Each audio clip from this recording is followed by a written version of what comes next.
Welcome to episode 6 of Two and a Half Men. As you can see, there is only one and a half of us.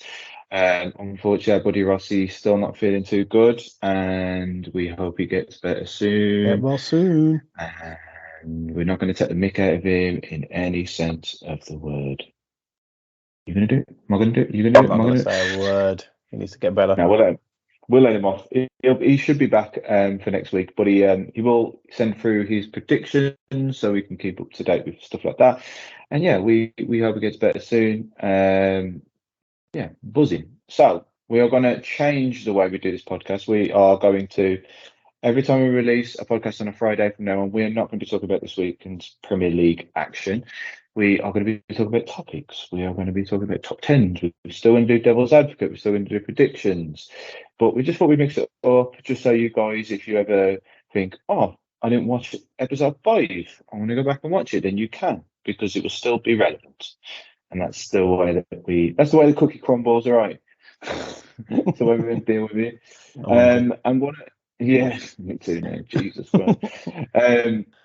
One of the things that we have had discussions off screen quite a lot about, actually, because with Ross being a Liverpool fan, he has this kind of way of looking at the Premier League that Liverpool haven't spent that much money.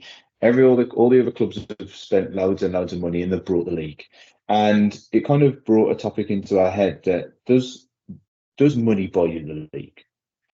And me and Howard were always kind of on the side that money helps, but it doesn't necessarily buy you the league. It's got to be done in the correct manner. And Howard, you raised quite a lot of good points on it, to be honest with you. So you can pick.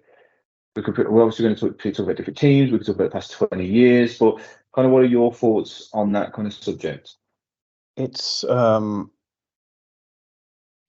tough one, because everyone who supports a club can be very hypocritical regarding this topic, because you want money because you know it gets you success. Yeah. The thing for me that is what I think is really important in regards to the money. I don't think there has a team actually that has bought things with money, because you can't just buy it with players. You need a manager. You need someone to bring them together, and you need that quality to win leagues. It's not as easy as just pumping money into it. Like, it's a proper in like Rocky films where someone's got all the money and all the equipment and stuff like that. They end up not winning in those films. I know it's fictional, but everyone likes to believe that that's not enough. That's real. It's real.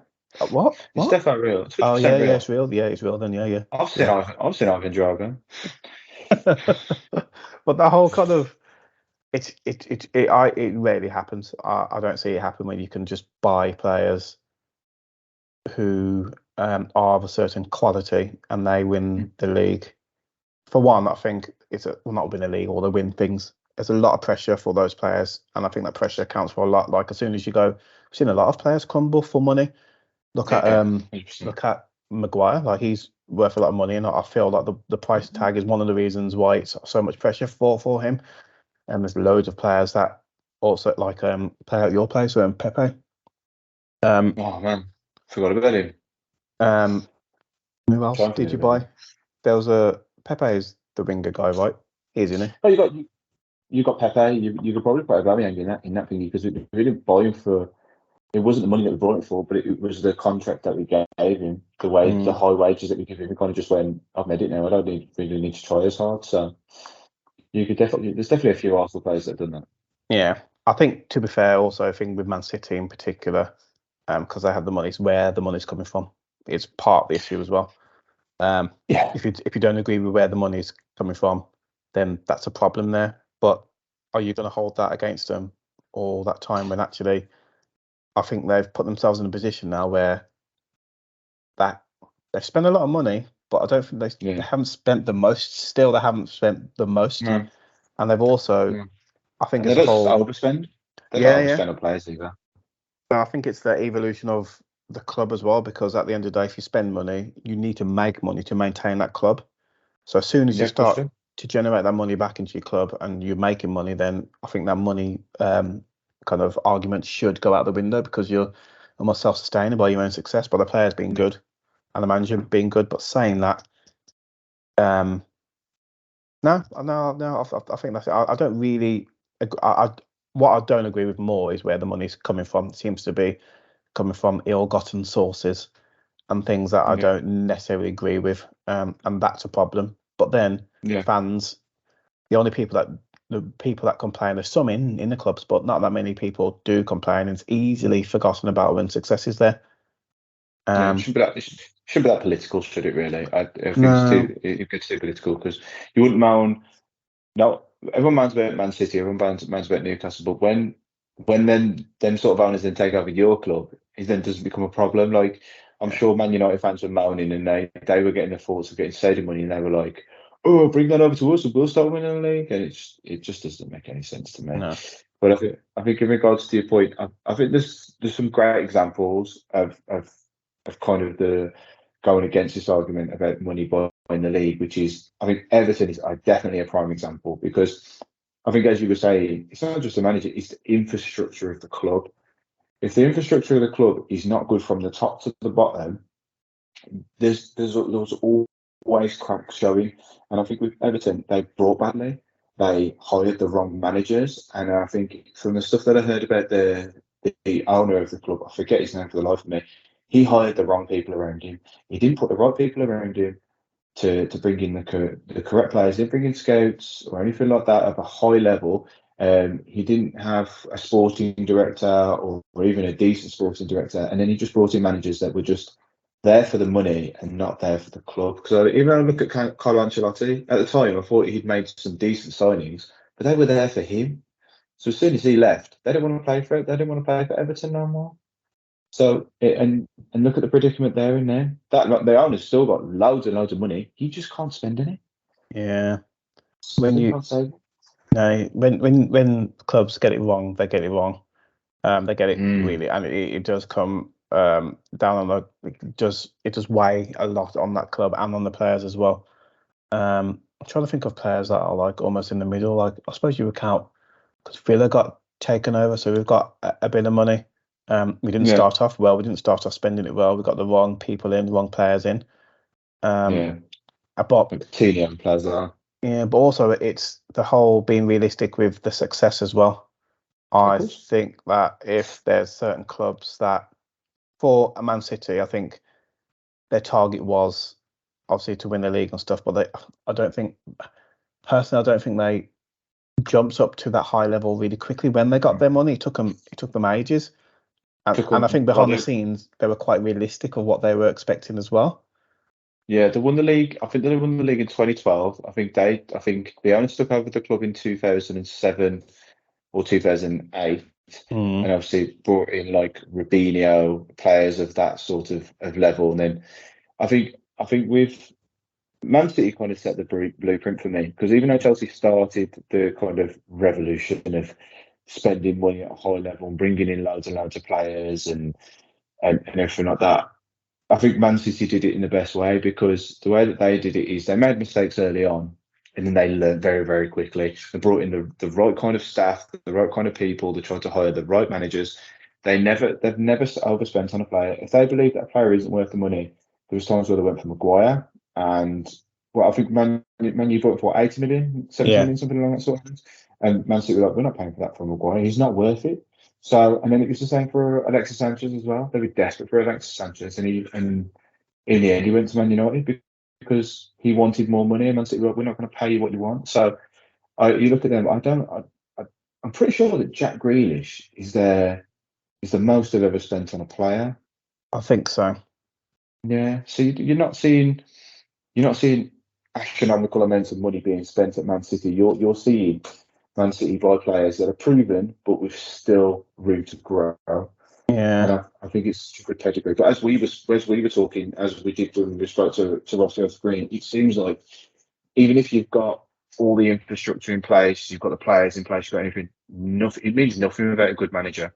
You look at the likes of Pep, Klopp. I even bring my own my own team into it, Arteta. That manager has to bring a good ethos to the club, and they have to bring a good togetherness to the club. And if they don't, or they don't have the good tactics, a manager has to have so much in his arsenal. Um, of course. To be able to combat everything, you need to be a nice guy. You need to bring the team together. You need to be hard at times. You need to make difficult decisions. You need to be a great tactician. Like you have all these kind of ingredients that you have, and a lot of managers don't have that these days. No, they don't. Well, that's what makes the sport so interesting, man, because everyone's got different personalities and different beliefs of how they think they can get success. No one's. It's funny, isn't it? Because not many people try to copy the same formula as well, because everyone believes they're steadfast in their belief of what they believe is success. We don't get many copycats.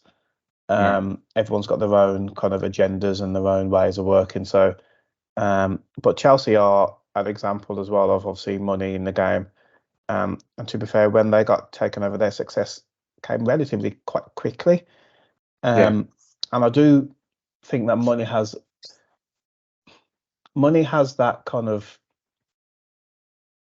it carries a consistency with clubs like Chelsea were and have been and still are within reason consistent in regards to that position up the league. They've only recently started to do it, but they don't lose too many players because they can pay for the wages and give them that kind of stability at the club to stay. Like, for example, Brighton playing really, really well, but they seemingly have that kind of, they haven't got the money to pay. So as soon as money comes in for wages, they may lose their players.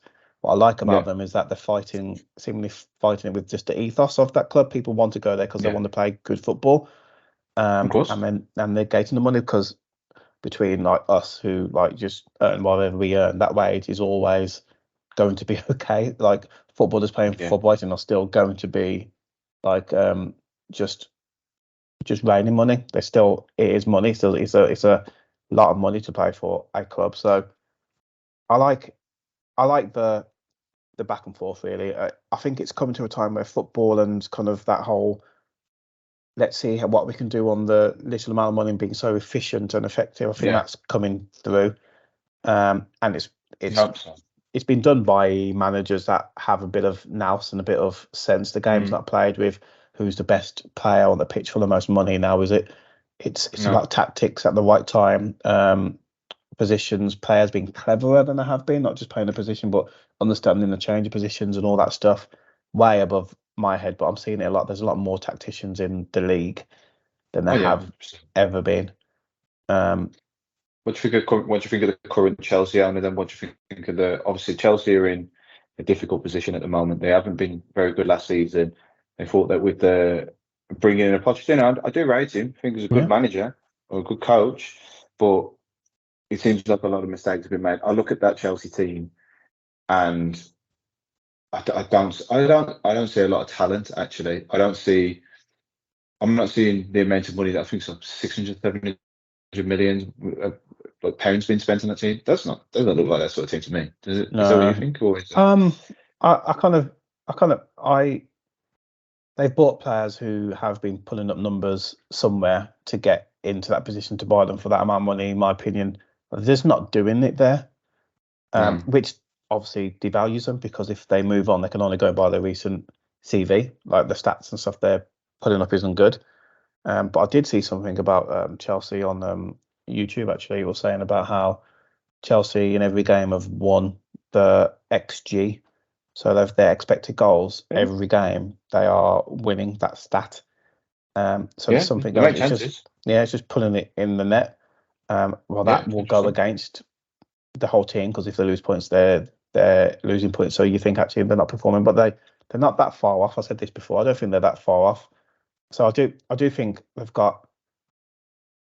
Like I would still take quite a few players from the Chelsea team, but I think that's because I think the club and that weight on them by the owners. Like when that owner went into the changing room, it's kind of like do you remember that? I don't. It's not like I don't agree with it, but you can't put that. You just one side. I understand the passion of the owner but I don't think he's doing it for the right reasons.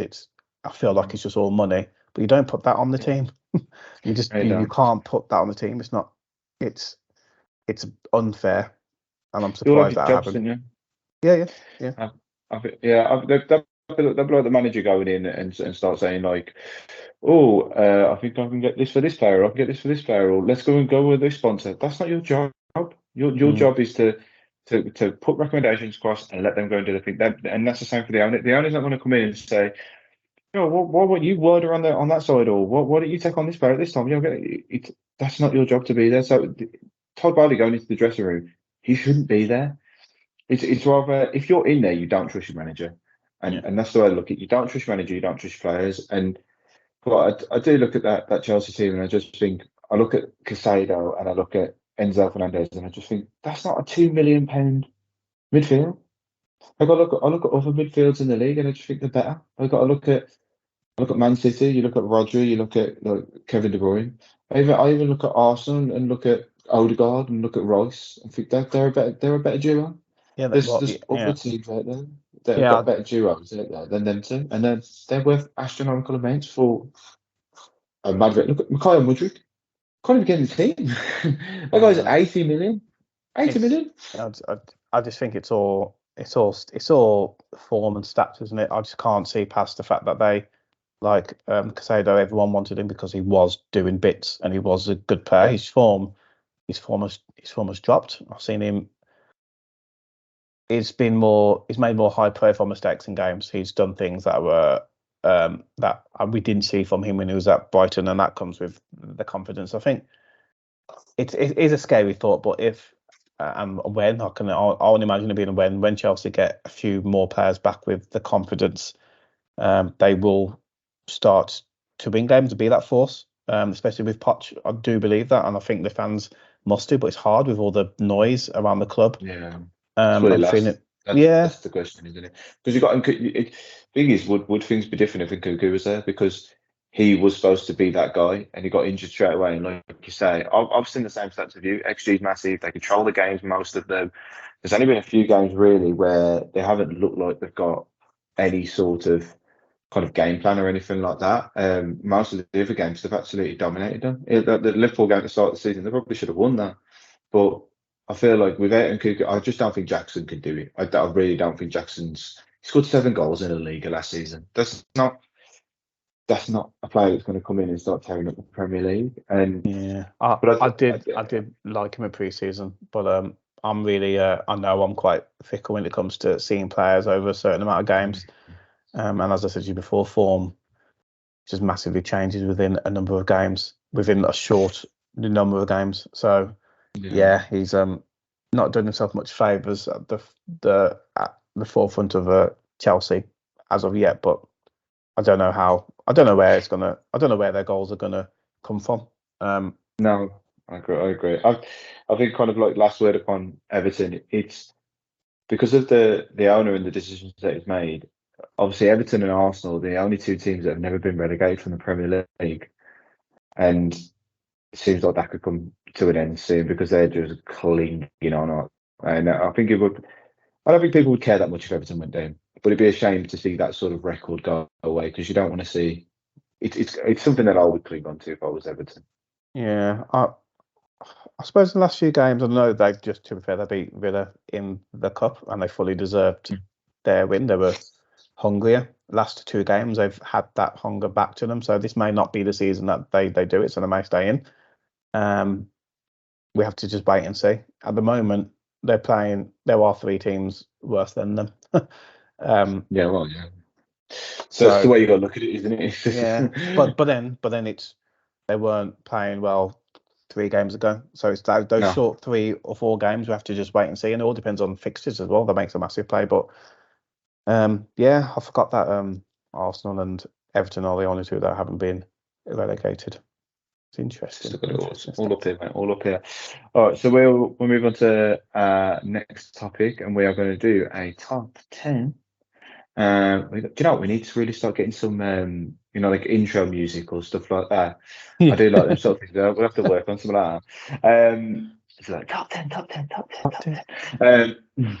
So we're going to talk about injured players, injuries that have kind of ruined the careers of players. And I don't know if these kind of write themselves. I don't know if our lists are going to be the same actually, but me being an Arsenal fan, this has always been a big subject for me over the years, and I've always been very curious to why Arsenal players always keep getting injured, especially these players of high talent. And one who's not on my list that always comes to mind is Van Persie. Van Persie only ever did it for us for a few seasons before he went off to Man United. But when he played, like if I could imagine that player with no injuries at all, he tore it up the seasons after his injuries. Imagine if he'd never got them. He'd probably be one of the best players in the Prem.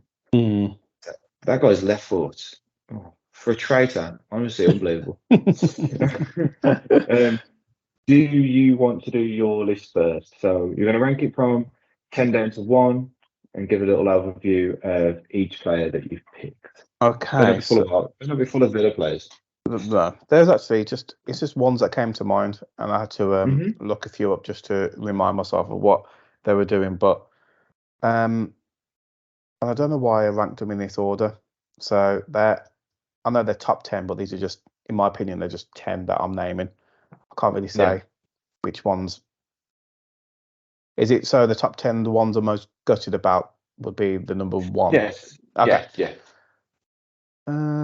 Okay. So I've gone 10 because he had still had a good career despite his injuries, or Brazilian Ronaldo.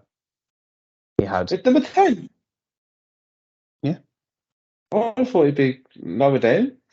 No. Like 2 or 3. No, I've got a weird way of putting things, and I think Ronaldo still. I've got players that I think about more. I know he's like world class, but he didn't really play Premier League or club that I've really like known or liked.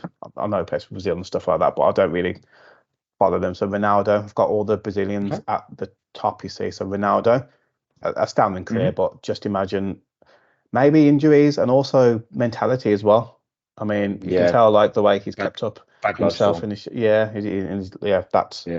would have made a massive difference. And you can say the same for my next one, which was Adriano.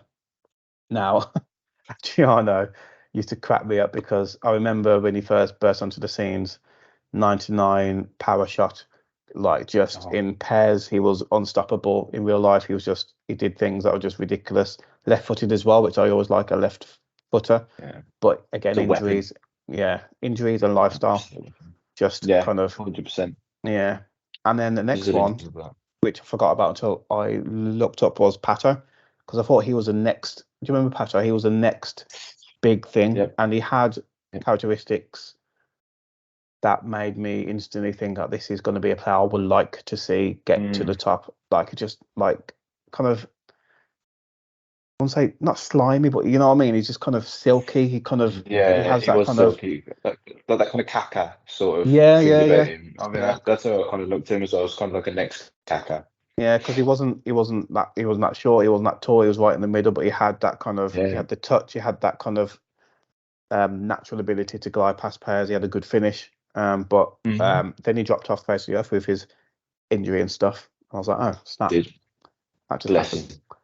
And then I've gone for the last Brazilian, I swear, it's Coutinho, because he plays for Villa. But since his injuries, when he got injured he did play for Villa. When he got injured, I think after he moved from from Liverpool. Don't know if he got injured before he went to Barcelona. But I think he got injured. He got injured his first few games, because he moved there for 120 million, didn't he? Yeah. Crazy stuff. He's never worked that in his life. And then he's just not looked the same. Obviously, it was a bad injury that happened to him. Some players come back, some players don't. He looked like he still had it in him. I think it was still game to have, but he just then the odds, because his legs just couldn't handle it. It's just a knock-on effect. Just really. He had some glimpses of Villa, didn't he? Yeah, he did. There was some games where he played like better than players like Pogba. yeah, like he's got it. He just didn't have. It looked like he didn't have the confidence to compete, like because he thought if he did go like 50-50 with someone, then he would always be at a disadvantage because his bones are like 0% capable. Oh yeah.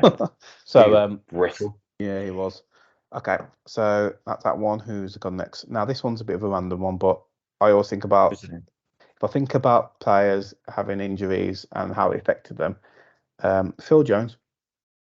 Ugh. I know you don't like Man U players, but not I don't in think he was that England. good. I never thought he was that good. Now I liked his old school kind of Faces. and his face. Yeah, his face was old school, but he just kind of was a no nonsense defender. Didn't really get that. He put too much on the line, which is probably the reason why he got injured. Like he did that stuff like Terry did. You know, we were talking about that ilk of defenders. He would throw his face in front of he would put his face on the floor when people are trying to take a shot. Just like, well, you're gonna get hurt, and he did. Hopefully. And he never really recovered. He was at Man U for too long as well. I think I didn't know what the relationship was with him and that club for so long. And he did Still try, there, but isn't he? Isn't I he don't still know. there? I have no He's still idea. there. Pretty sure he's still there. That's mad if he is.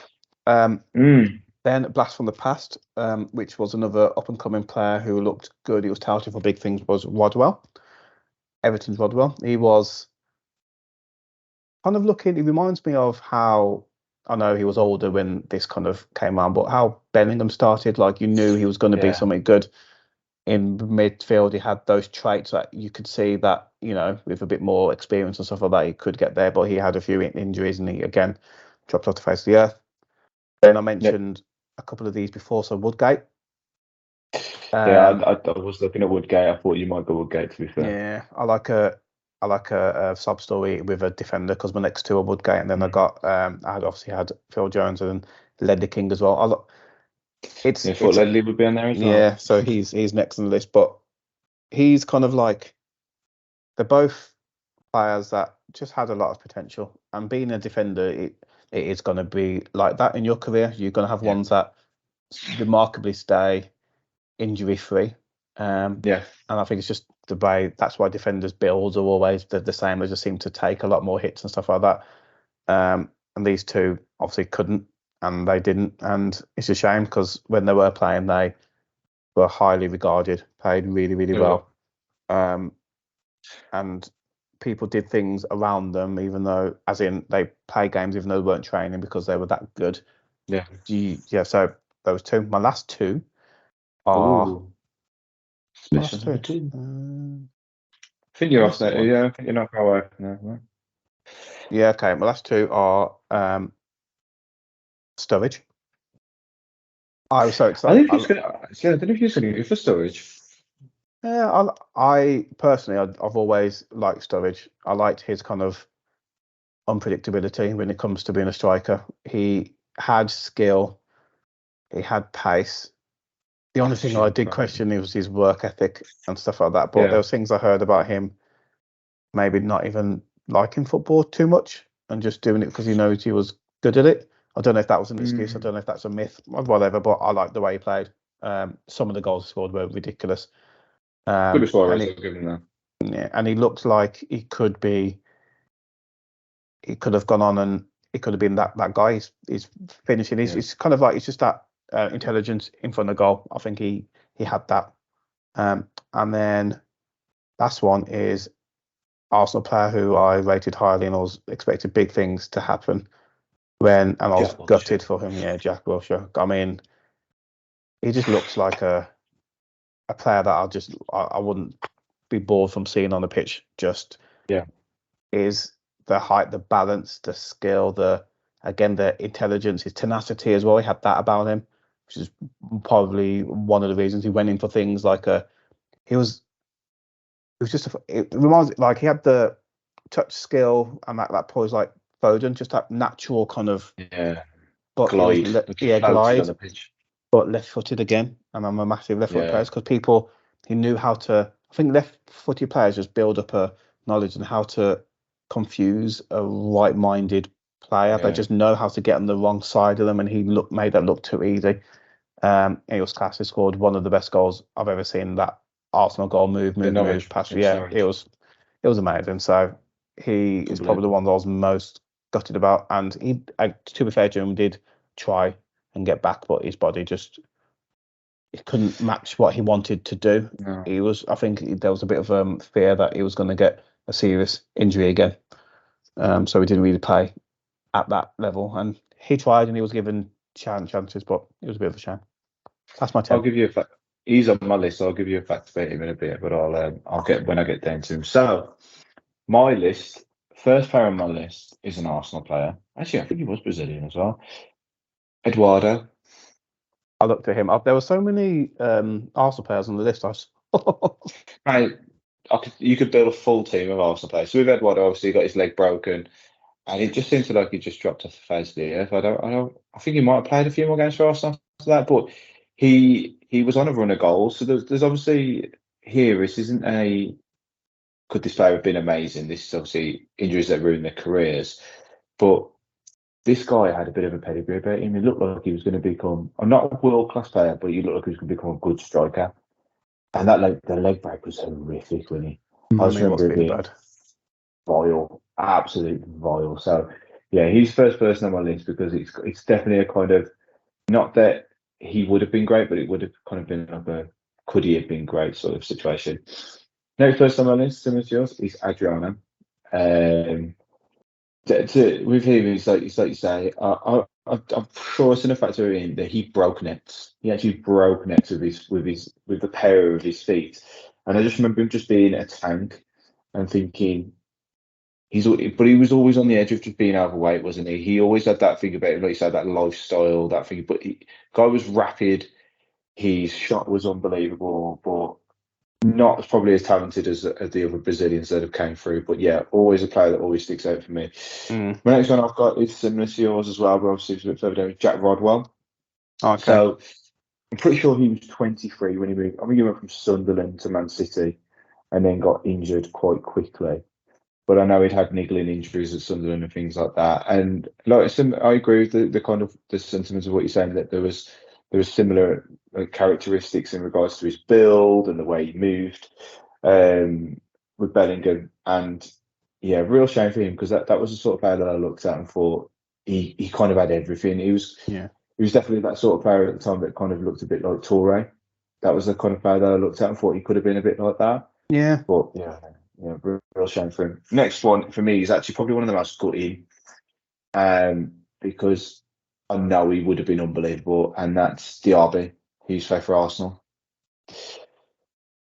This guy, honestly, just wanted to see blades of grass. He just wanted to feel them. Honestly, this guy probably wanted to go out there with no boots on, just feel them on his toes. Just scrunch his toes up. Never got to look at him. He was always a player that I looked at and just thought, he could be unbelievable. He really could be, and he just ravaged with injuries. I remember he'd done a few balls to some Arsenal strikers, and they were just pinpoint them on magic. And then he fell out of the team, and the two fell. The team was falling at the same time that he was. Every time he fell away, so always gutted for him. He'll always be a player that always comes into my mind. Next one I've got is Owen Hargreaves. Hargreaves was on my bar. Yeah. He was that player, and it was more for England. I usually looked at him and thought, if this guy had a full career of being fit, like even with all the injuries that he had, he still got played in that England team. He kept players out of that England team, which were probably more attacking minded, talented wise, but because he offered such stability in that team, he had to be in it. And you just think, this guy could have had an amazing career. Hell, he played for Man United, but you know what I mean? It is what it is. Next on my list is Ledley King, so I think I'm down to 6. Yeah, Ledley King. There's not really a lot more that I can say about him than you did there. Just a guy who can play with one knee. Yeah. Was it one knee or both knees? But he was I think it was both in the end. Yeah, when you hear previous Spurs players talk about him, they'll say he could have been one of the best centre backs ever. He was that good. The guy's brain was unbelievable. Like I said, didn't need to train. Always fit as well. And yeah. And he seemed like a nice guy, actually. For a Spurs player, I was looking for. He seems like a nice guy. Next one, I've got. I'm surprised you didn't have him, Michael Owen.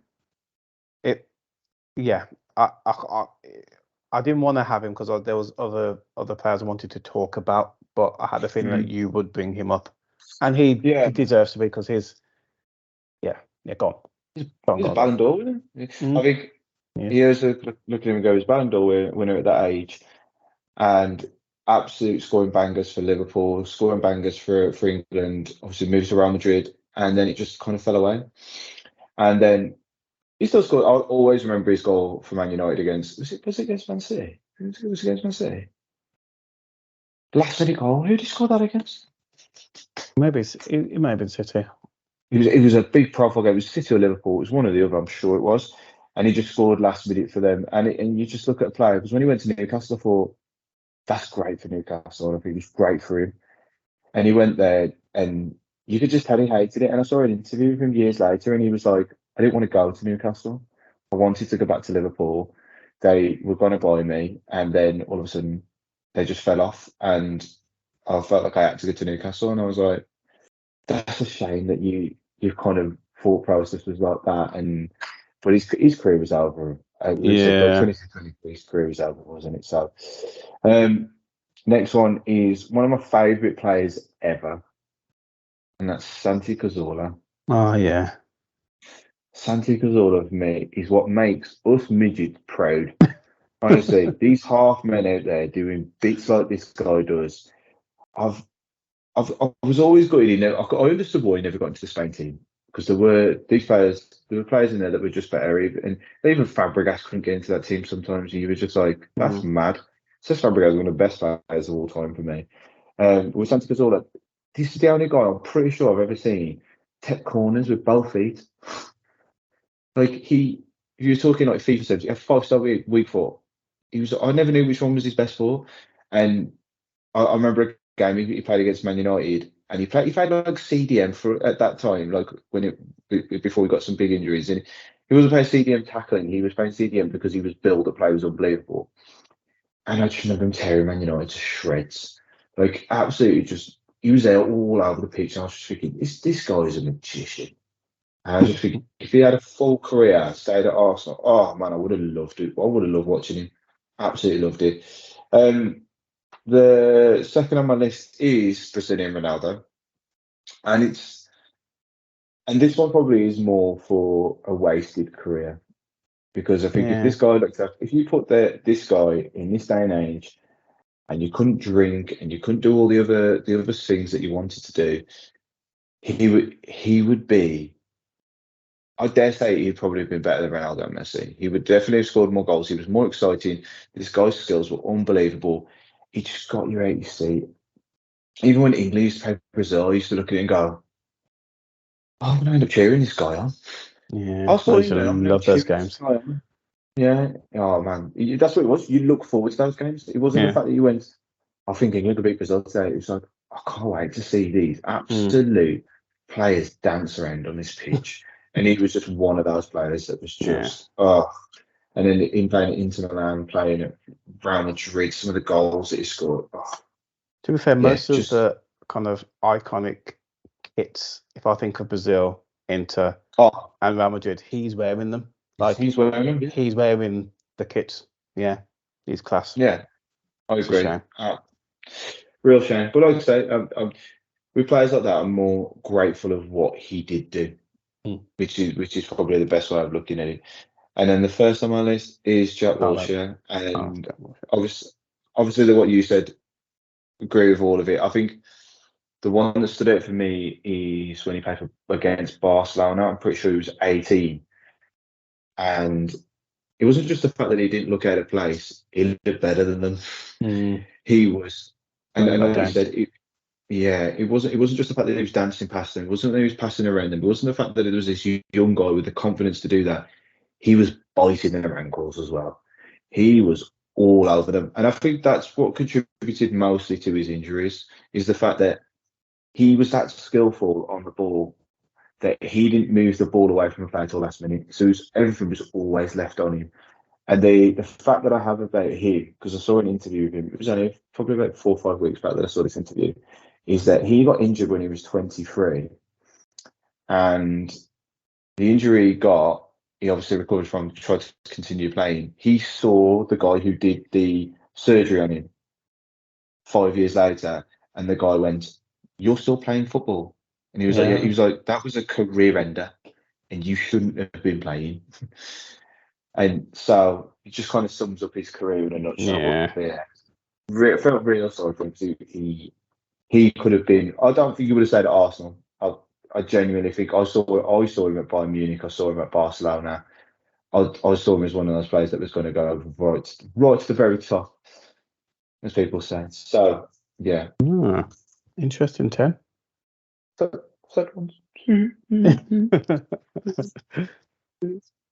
there any other players that you kind of didn't put in there that you could have got in there? I only had a few. You mentioned most of them. I had Falcao because I remember he was one of those players that I wasn't.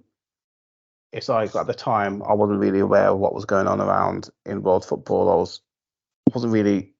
I wouldn't say I wasn't much of a football fan, but I only heard what I heard. But he was like a rumor of him doing bits in every country he went in. He was just that guy, that scorer. And then got injured and then kind of fell away, but tried to recreate it. Like when he went to Chelsea, just couldn't really get it going. And he went to, I want to say, Monaco after that. He went back to Monaco after that. And again, he didn't really kick off because he was kept trying. But so his injuries really stopped him from that level. I know he was at a level, I wouldn't say he was like always.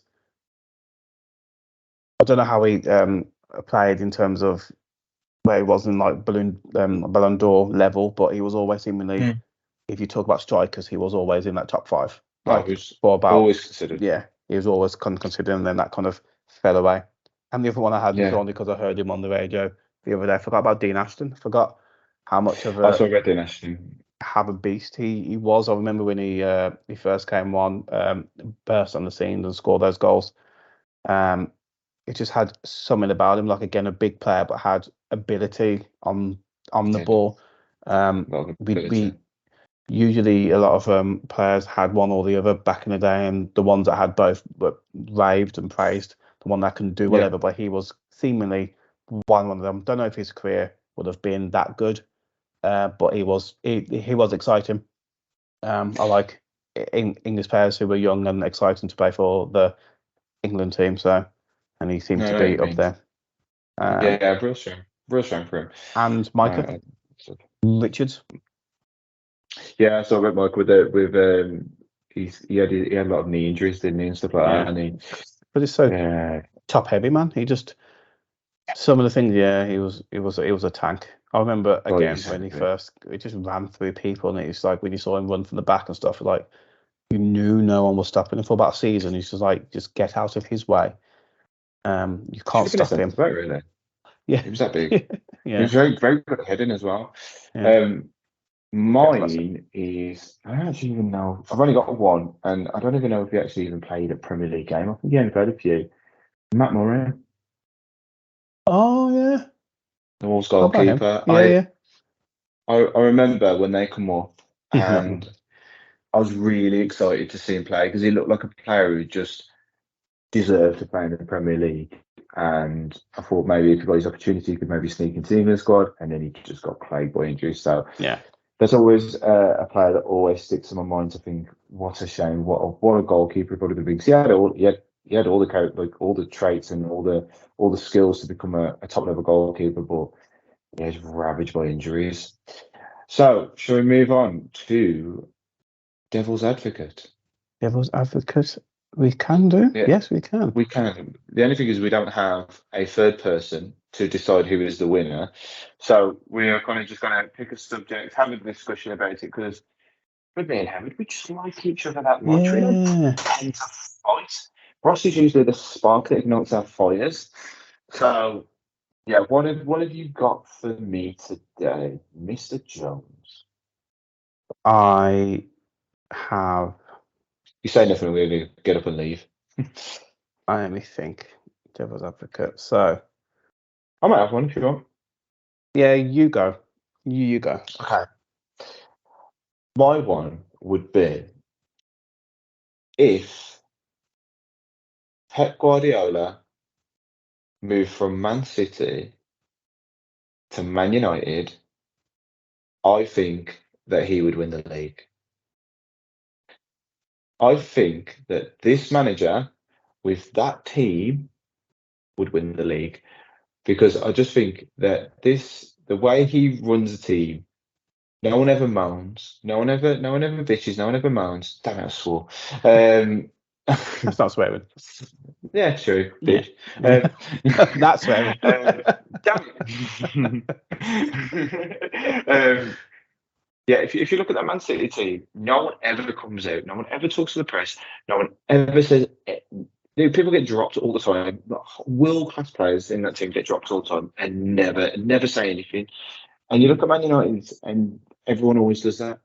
And I think with Pep Guardiola went in there, he would turn them into a well-oiled machine.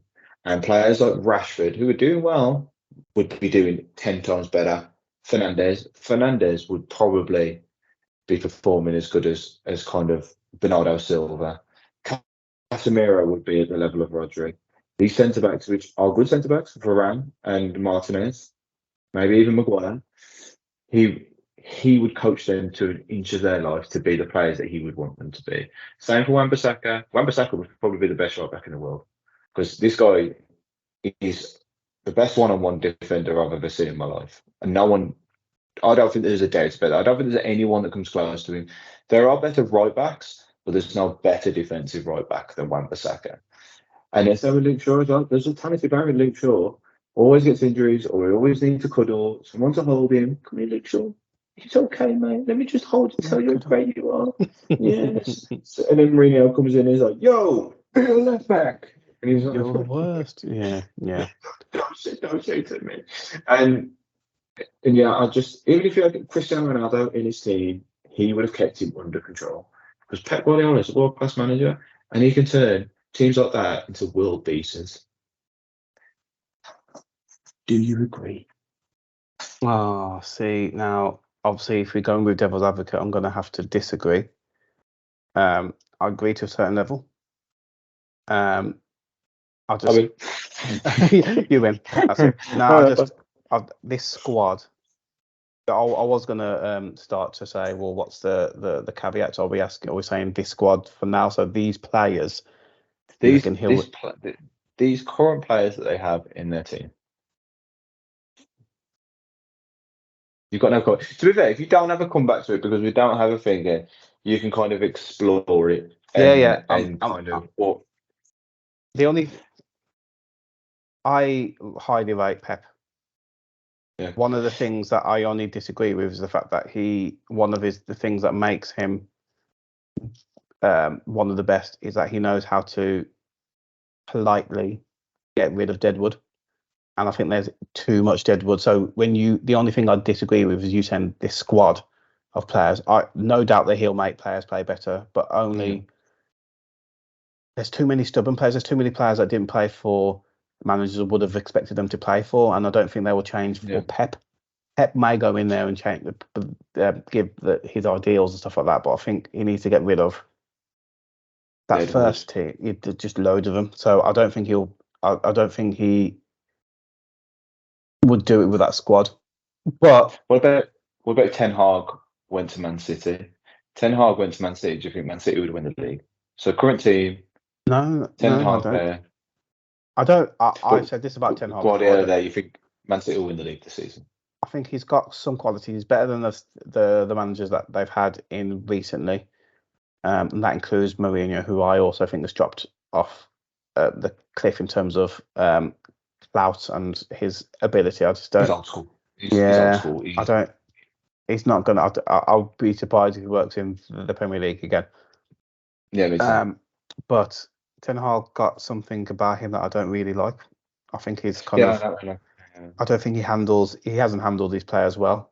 Everything is leaked. He doesn't. I don't believe him in press conferences.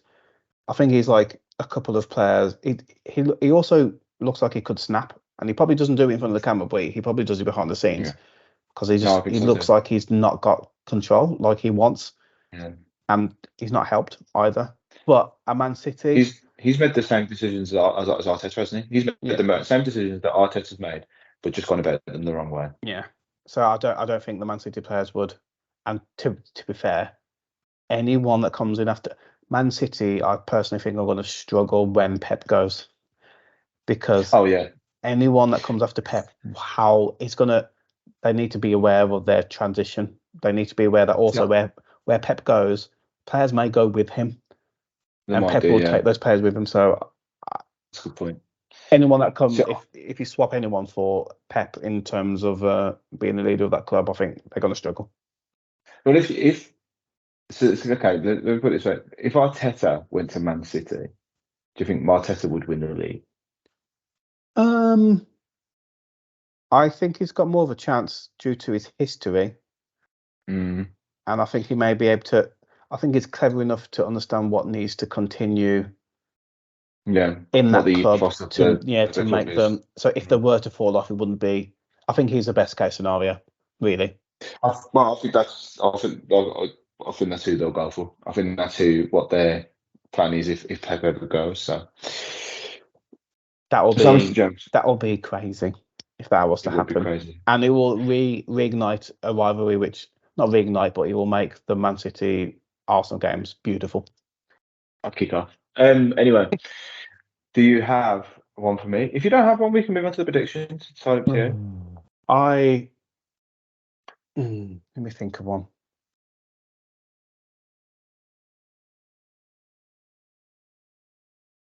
No. That's fine. We'll move on to the predictions then, because we've been going for about 45 minutes anyway, and we've had a bit of a discussion about it, so that's fine. So, shall we move on to the predictions? And Joe, shall I go first? You go first. Did Rossi send through his predictions? He has not. But I will add them in anyway. So add it in. We can add it in afterwards. That's no problem. Here's Rossi's results. He's done his, and you go now. Boom, nothing there.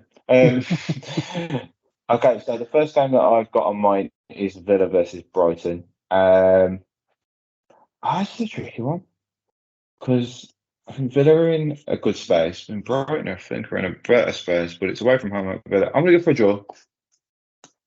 Okay. And then the next one I've got is Man United versus Palace, and I'm going to go for a Man United win. Okay. Next is Newcastle versus Burnley. I think that's going to be. I think it's actually going to be a strong Newcastle win. I think it's going to be about 3-0, I do. So I think that's going to be quite a strong one. Next one is Wolves versus City. I think that's just going to be. Well, I think that's probably going to be about a 5-0, 6-0 win. I just think Wolves are in a bit of a bad place at the moment, and I think City's going to turn them over. Next we've got Bournemouth versus Arsenal. I need to see a confident Arsenal performance. I need to see Arsenal go out there and absolutely destroy this team. So I'm obviously going to go for Arsenal, but I want to see a big Arsenal win. Okay. West Ham versus Sheffield United. I think I'm going to go for West Ham to win this one. Quite lucky last week against Liverpool. They created a lot of chances. I can see why they lost, but yeah. Next we've got Everton versus Luton. I'm going to go for a draw. I don't think Everton have got back-to-back wins in them. I really don't. Then we've got Forest versus Brentford, and I'm going to go for a draw there as well. I think they're just going to cancel each other out. I don't think they're too far from each other. I think Brentford have just dropped a level, and I think Forest have kind of upped their game slightly, and I think they're kind of in the same fight for the same places this season. Then we've got the big. Actually, do you know what? I'll do Fulham Chelsea first. Fulham Chelsea, I'm going to go for a draw. Okay. I think Chelsea, yeah, just Chelsea. Then the big game, which is Spurs versus Liverpool. I'm going to go. I think Liverpool are going to get shown up here. I think Liverpool are going to get found out. I think it's going to be the time that shows what I've been stating is that they're not contesting the games enough. They're not having enough control over the games. And I'm going to go for a Spurs win. Okay. Interesting. So whatever, Rossi, Spurs win. Right. Okay. Okay. I'm going to go for my predictions now. Could you do me a favour and just reel off the order you've got of your games, please, that you've put in? So the same ones. That's fine. So the first one I had was Villa versus Brighton. I'm obviously going to go for a Villa win. Yeah. I'm very scared. You think we're doing well, but there's certain signs outside of the Premier League that we're not. No. So I get that completely. I don't know, but then we have bounced back, but then Brighton are Brighton. So I reckon it'll be a good game, but I'm going to go for a Villa win. Okay. Man United Palace. Man United Palace, I'm going to go for, after seeing Man U in the week against Palace, they were all over them. So I think it's going to be a home win. Okay. Newcastle Burnley. Oh, yeah, that's going to be a home win. Burnley haven't really shown enough, but they did turn up in a cup run. So I don't, but then so did Newcastle seemed to be on one. So yeah. Yeah. Wolves versus City. Yeah. City, Writes I think. itself. Yeah, it does. I mean, Man City just lost a game and they don't Yeah. like that. So they may just, Yeah. They're gonna fly at the box. I agree. yeah. Bournemouth Arsenal. Bournemouth Arsenal, it's pretty much going to be the same as yours. Arsenal win. Yep. Yeah. West Ham Sheffield United. West Ham Sheffield United. I reckon that will be. I'm gonna go for a draw. Oh, okay. You having your first draw of the weekend. Mm. Everton Luton. Everton and Luton will be an Everton win. I reckon that'll be a home win. Okay. We disagree. Yeah. Forest versus Brentford. Forest Brentford. Okay. I still Brentford. like. I know Brentford are. I've heard a couple of Good team. people. They are, but people are saying they're in a bad run of form, and I think they're thinking the Tony kind of hangover is happening now. Feel it. And away from home, and Nottingham Forest have impressed me bits and pieces as well. It's a tough one. Draw. You go for a I'm draw gonna there. Okay. no. Actually, I'm gonna go for a Forest win. Jesus, I'm sure you've just picked all three of them then. Yeah, I think I did. I think you did. Fulham A Forest versus win. Chelsea. I'm gonna have to go for Chelsea away win. I They just think wish. that I don't know if they managed to score and they beat Brighton. Not many people thought that they would have. I know, but it's yeah. I'm gonna put a Chelsea win. Okay. And then the big one, Spurs versus Liverpool. Liverpool. Liverpool don't really play boring games. No, they don't. Tottenham. I reckon both teams will score, but I do think. No, you know what? I think it'll be a draw. Ooh, okay.